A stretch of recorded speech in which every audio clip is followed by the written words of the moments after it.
story of how my guys, mother-in-law I wanna tell you and about I how, started off love. me and my I love you, mother-in-law started Madlamini. off rough and then ended up being the best of mother-in-law and daughter-in-law relationships.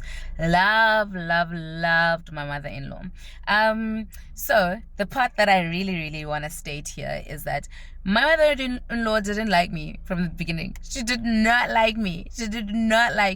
And right now I'm busy trying to do a memoir of how she lived her life, because in the end we ended up with such a good relationship, and I attribute that to all the things that she was and all the things that she showed me to be.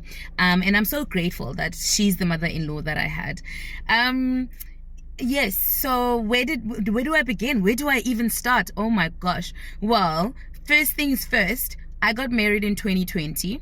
Fine. Fast forward to 2020 January. I'm a very loud person, very bubbly. So I did my own things after getting married, did the ceremony, fine, back to Cape Town, fine, living my life. And then I posted an unorthodox picture of my husband on my Facebook, because that's how we live. That's mine and my husband's sense of humor. Okay, this picture did not sit well with my mother-in-law. She wanted nothing to do with me. She called me on the phone. She shouted. Oh my gosh, she shouted at me. She shouted so loud. I was like so traumatized, because I was like, I don't even know this person. I literally met her in December, and in February the following year she's shouting at me. Anyway, so from then on we didn't speak. It was a very clear it was a very clear show of all her expectations, and I felt like I couldn't live up to her expectations. I'm my own person, and I felt like there was a certain type of disrespect to the fact that she didn't ask me anything. She literally just called and she shouted at me.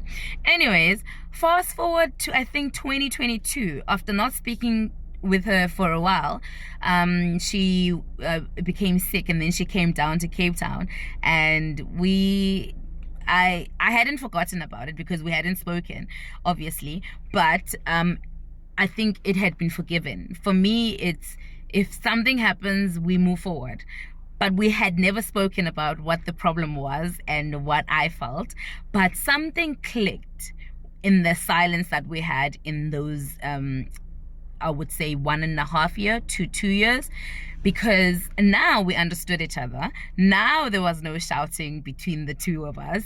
She didn't shout at me, mainly because she was the one who was shouting from the beginning. But we had the best of a relationship, and I just learned so much from her for being the person that she was. First things first, it's really difficult to get a sense of understanding, a sense of being understood from the older generation, let alone being from outside the family, coming in as a daughter-in-law. So that was already a platform for disastrous things. This feud, if I could call it, could have carried on for long. It could have went on for longer than it did. And this is where I applaud my mother-in-law so much, because she was just relentless in knowing that people are people and people will make mistakes, and without her even saying it, she never shouted at me ever again until she passed. We got along so well, and it made me feel like she understood that she could speak to me a certain way. And it made me feel like she understood, and she had forgiven the situation that she had forgiven, but she had an ability to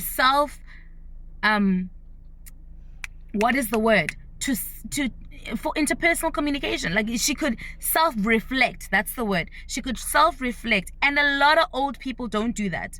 A lot of the older generation never wants to be wrong. They never want to be wrong. So when we came back together and we understood each other, and we became we built the relationship that we built as a mother-in-law and as a daughter-in-law, I fully, oh my gosh, I feel so tender in my heart, because She was just such a beautiful person, and I'm grateful for the experience that she gave me as a mother-in-law. I'm grateful. She gave us a chance. I feel like she's the one who gave us a chance as a daughter-in-law and a mother-in-law who could then build a relationship and be together. And now she's passed. It's been about a month since she passed. There's a long story to that as well, but I am so grateful for all the lessons that she taught me, and I am able to lead my life with love because of her. She's inspired me right now to want to become a carer, a caregiver, just through who she was, and I'm so grateful for that.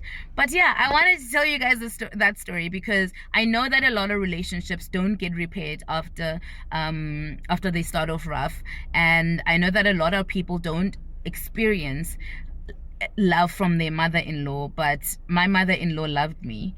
My mother-in-law showed me in the best of ways that she could show me that she loved me. One thing that stands out for me is when she asked for me at the hospital, and my husband will tell the story. My mother-in-law was sick, and we had to go to the hospital, and she had to go to the hospital. She got there with my sister-in-laws before we could get there, so before my husband and I could get there. My husband and I get there, but the rooms, the visitations, the ward itself cannot see more than 2 people. So my sister-in-law is already in there with my mother. So my mother-in-law now is with my sister-in-law, and my husband walks into the room where my mother-in-law is. My husband says the very first thing that she asked for was for me. This woman is sitting there and she sees her own son, and she asks him, where's Limise? Upulimise.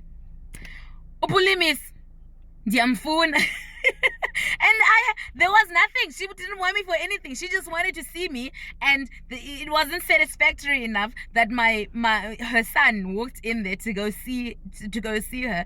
It was Ulimise who was wanted. So I really feel like